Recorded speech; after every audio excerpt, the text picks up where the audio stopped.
You're good to go? Yes. Okay. So we were looking at the two different initiatives, I guess, the racial equity here and then also the quorum, and we're just trying to see what has changed since those two initiatives. Yeah, so my administration has long worked on these issues around equity and racism, so we've had a variety of approaches over the years. So in 2016, we were one of 5 cities selected in the country to pioneer the use of racial equity tools around budgeting and other forms of administration. So when you see how our budget has changed from then to now, you'll see more resources put into community level work. Our Center for Health Equity, which we were one of the first in the country to form one of those, is a big part of that work also. So it's a shifting of allocation, if you will. The quorum was just about raising sensitivity around issues of racism. Now, hopefully, white America, white Louisville is ready to deal with these issues more. What's been important to me, it's been at the forefront of our work for a long time. So after Charlottesville, for instance, that's when we launched Lean Into Louisville. That was designed to teach. After Charlottesville, we launched Lean Into Louisville. When I saw to me, putrid displays of hatred, neo-Nazis, the Klan, just overt, almost accepted racist activities happening in an American city, I said, we've got to do something about that here. And so that's what led to the creation of Lean Into Louisville. And the purpose behind that is to teach people about all forms of discrimination, whether it's racism, sexual orientation, country of origin. My hope, my belief is that people learn more, they become less discriminatory. As people interact with people that are not like them, they become more accepting. So that's Lean Into Louisville. And then out of that, one of the initiatives that was launched is the Synergy Initiative. And the Synergy Initiative is all about enhancing police community legitimacy. The community has to look at the police force and say, you guys are here as my guardian. We co-produce safety in a community. And so we've got to reframe public safety right now. And clearly that is one of the issues that we hear from the streets of Louisville and the streets of America also.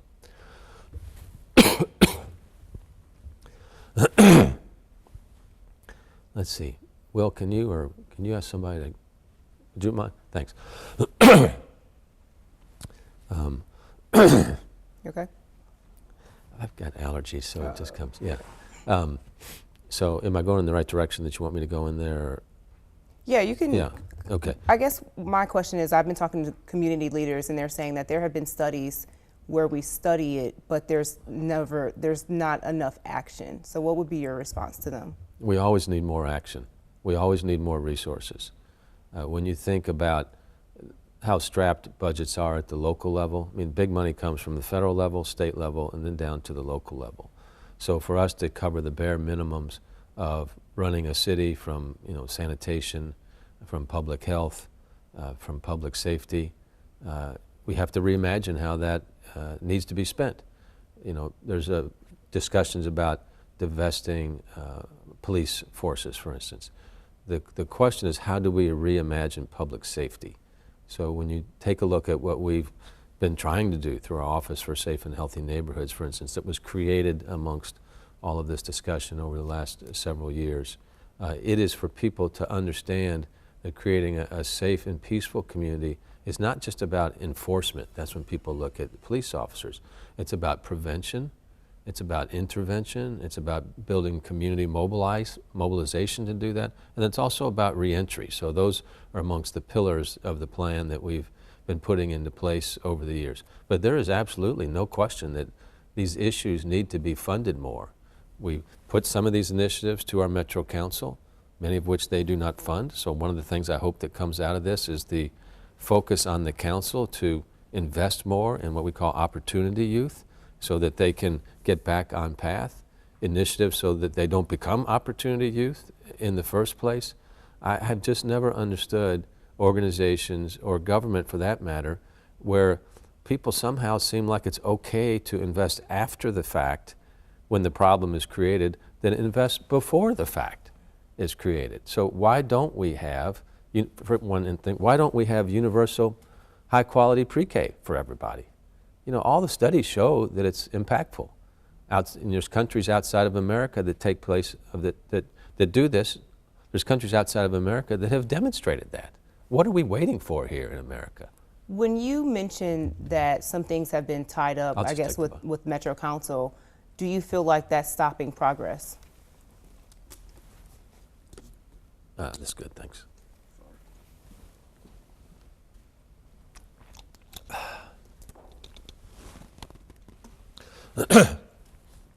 Yeah, so the way our city government works is I propose a budget and then the Metro Council passes the budget. I would like to see them work with us to have more investments in opportunity youth, at-risk kids. I would like for them to work with us to see involvement and investment in Evolve 502, so there's no barriers to someone getting a post-secondary education. So we need, yes, we need to see tangible things, but to me it's always investing in human capacity is what leads to better results in the long term, and we need to do more in that area. So do you think council is holding up some progress? This budget that they have right now has additional investment in opportunity youth. I would like to see them approve those investments so that we have an Office for Youth Development, that there's more money for Kentuckiana Works so that they can do direct targeting to skill development and placement of opportunity youth in jobs. That's in front of them right now, so yes, I definitely hope they pass that. With the quorum and the racial equity here, these were two initiatives that identified Louisville as having issues with racial equity. How does that make you feel as the mayor of Louisville? There's no city in America that doesn't have racial equity issues. What made me feel proud about receiving these grants is that these foundations saw that Louisville's a city that has the capacity to do something about it. They had an administration with my team that was like eyes wide open, wanting to improve in these areas. So these are positive things for our city. And there are also things that have led to investments. When you think about West Louisville right now, it's about $1 billion of investment taking place in West Louisville. Is that enough? No.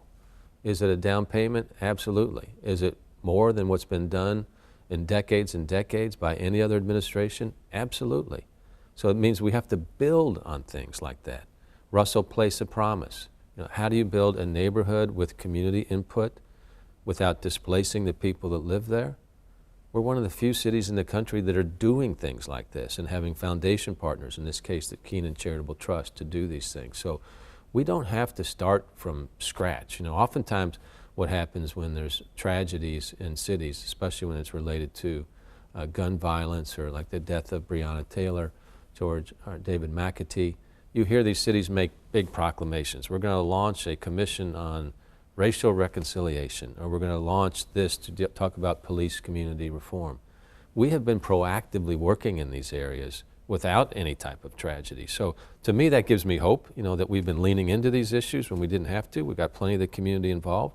We need to take the energy that we have with our marches right now and get more involvement in these processes, in these calls for change, in the involvement in the budget process as well, so that our people's voices can be heard, not just to be heard, but they're going to create a better city and a better country. With Louisville being 1 in 5 cities in the U.S. for the initiative, does that mean that we have bigger issues in other cities? No, what these foundations look for when they grant is they look for cities that can effectuate the outcome of their purpose. Do you feel like we have? We've definitely made progress. We've made that compared to other cities as well. No, so when we receive foundation grants, people should see that as a compliment that we're a city that has the capacity to make change. These foundations don't give money to cities that they think can't do anything. I think a really important point here is that we have our struggles in this city, no question about that. But there's 200 cities in America that are going through the same thing that we're going through right now. So I don't want Louisvillians to say, oh, just look at our city. It's America right now. This is a wake-up call for America. Our job is to take what's unique about our city, get that energy that we had during Muhammad Ali week when he passed away, where the entire city was focused on one objective, sending the champ off with the dignity and respect that he deserved. A city-led effort. That was very important to me, that the world saw that. And the world looked at Louisville then and said, that's how a city does it. That's how a compassionate city comes together. So that is who we are. So how do we take the pain that we have in our city right now and chart a new course for us to where African Americans feel like we are finally being heard. Systems are changing. Opportunities are opening up that I didn't have before. And how do we do that in a way that constructively moves us forward in a measurable way? When I talk to people that live in the West End, primarily black people, they don't feel like things are changing. I hear that too. And you know what? Enough change is not happening quick enough. I totally agree. And that's why, as mayor, it's been a top priority of mine to make sure we've got over $1 billion being invested in West Louisville. Having technology training for residents of West Louisville where they can go from a minimum wage job to a family supporting job. But it's not enough. We're talking about trying to undo 400 years of systemic racism. That's not going to happen in 4 weeks. But we need to build on what we're doing right now, recognizing that, yeah, okay, we've done some good things, but we know it's not enough. So how do we marshal the resources of our council, the voices of our city? Most importantly, in terms of big money, it's federal dollars that we need. Think about what the federal dollars can do around housing, education, health care, food security. It is unacceptable in a country that calls itself the richest country in the world for so many of our citizens to be living in poverty. And the majority of the problems that we have in my office are because of poverty. So how do you eliminate poverty? You know, the federal government could make a super impact on that by saying the minimum wage is gone, it's going to a family supporting wage. That would alter so many people's life outlook in America. Not the only issue, but something that could be done quickly. And yes, will it cause massive adjustment from our businesses? Yes, it will. But our businesses have got to be part of the solution. The purpose of a business is not just to make a profit. It is to create conditions in a community where everyone's human potential flourishes. Until we get there, for someone whose day-to-day is struggling, what kind of help is available for them to see changes within their families? It depends on what the family's like. If you have young kids that need jobs, it's our Summer Works program that has been stymied by the coronavirus. I made an appeal to the community over this just past Sunday for more funds. They're coming in. So we'll end up having 4,000 or 5,000 youth employed this summer. Some of those jobs will be technology training where you can go away with a digital badge that you can put on your resume. So it could be that. It could be the grants that we have to repair homes or to provide down payment assistance that exist here with the city or in Russell Place of Promise. It could be the completion of the Louisville Urban League's track and field complex at 30th and Ali that the city has been a lead investor in, or the 18th and Broadway, you know, where the YMCA is there, the Beecher Terrace with new housing opportunities. And if you lived in Beecher, you have the first right of refusal to return to Beecher as well. So it just depends on what your individual circumstance is. But there are multiple ways to get assistance. We just got to know what it is that you need. There's a study that the Greater Louisville Project did where they looked at income in households, looking at the different neighborhoods, and the West End was significantly less than homes and households in the East End. Absolutely. And you know, the way you have to impact that is through jobs, right? What kind of jobs? What do jobs pay? Jobs pay on what your educational and your experiential background is. So a community coming together to support Evolve 502. Evolve 502 is about providing wraparound support services for each child so that low income, under-resourced kids have the same resources as advantaged kids. And then at the end of that, there's a scholarship so kids don't have any financial impediment to getting some type of post-secondary degree. We know the number one disruptor of poverty is a post-secondary degree. It can be a credential to be a plumber, it can be a 2-year degree, it could be a 4-year degree. My hope is that people now will pay attention to these programs that are available in the community that we've created, we need more funding to, and that people can be pipelined into what they need so that they can have advancement in their life and hope in their life. Everybody deserves that. Do you think these programs are really changing lives and altering families? There's no question about that. When you take a look at the kids in our Summer Works program, the data is conclusive in terms of them finishing their degree, going on to get the jobs. When you take a look at our Reimage program, the type when people are provided a mentor, finishing their high school degree, getting a job, the rates of success are very high. Reimage is 95%. What about transforming neighborhoods? When you look at Russell neighborhood being transformed right now with Beecher Terrace, Russell Place of Promise, when you take a look at the new track and field facility that we're hoping is going to have a ripple effect around that part of West End, there's no question that these are investments that have been led by my administration because of this cry for equity that I've had from day one, that are making changes. Are they enough? No. Are they fast enough? No. So how do we get more resources, and that's either be coming from the federal level or the state level or the citizens of Louisville deciding to tax themselves more to contribute to these type of things. So when we're looking at, again, 400 years of systemic racism, it's not going to be solved in 4 weeks, but it needs to be solved quickly, not 400 years, where people can see change is coming, and as they look in their community, they can say, change has come, but we want more. And we've got a mayor that understands that, and a team that understands that as well, and we're going to work together to make sure it comes. As far as, I know you mentioned our city is a compassionate city. When I talk to people who are really feeling it with the death of Breonna Taylor, they say that they don't feel that compassion from you. What's your response to that? I think people marching, what they're marching for is compassion. Compassion to me is the belief that everybody's full human potential should be flourishing. And there is a lot of understandable anger on the streets. There's a lot of understandable emotion. What my job in Breonna Taylor's case to do is to make sure that the truth gets out.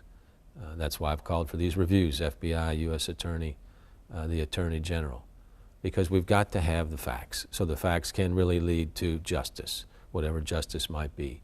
And so I know some people want me to, make decisions based on emotion.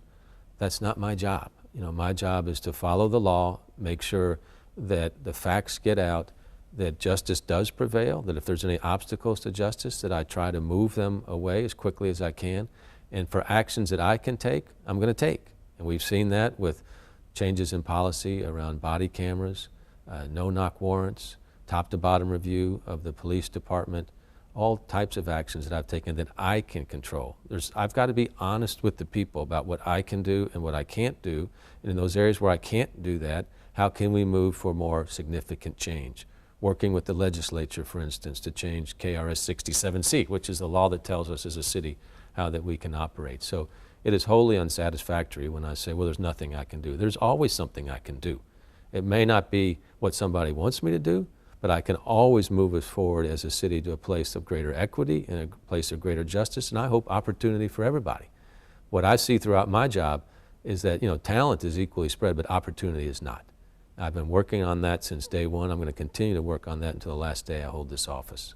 When I asked you that question, your demeanor kind of changed. Is that disappointing that people don't feel like you're feeling compassion? Well, it's so I grew up in a family where, and we didn't call it compassion, but my mom was like, if you can help somebody, Greg, you help somebody. You don't ask what's in it for you. That's just who we are.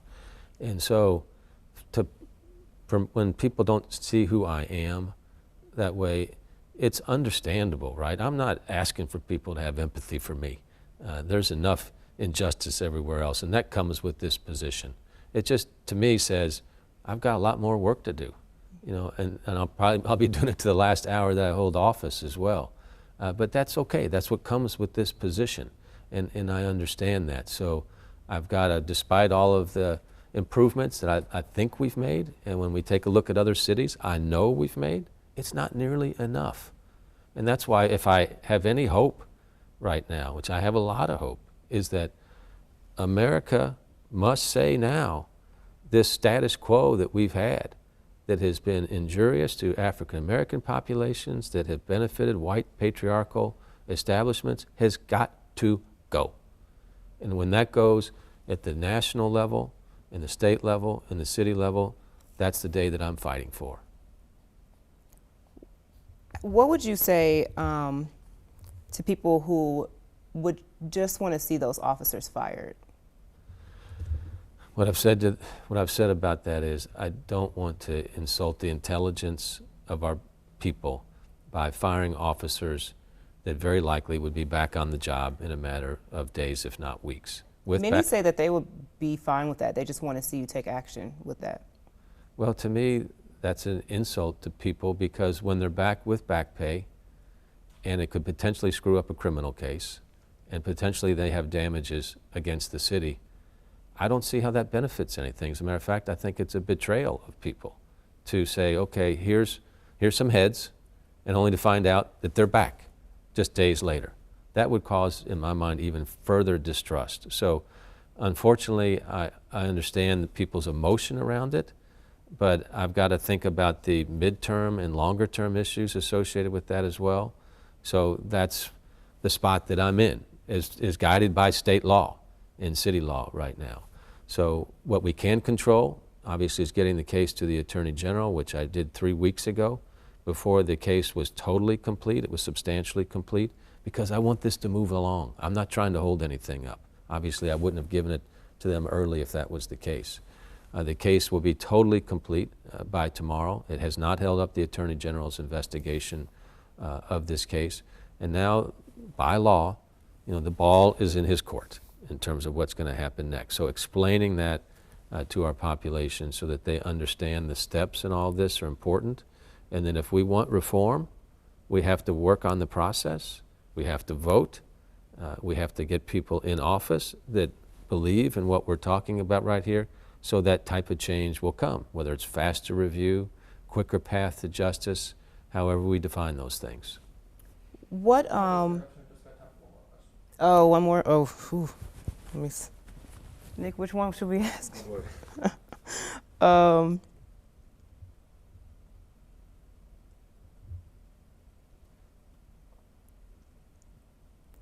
What consequences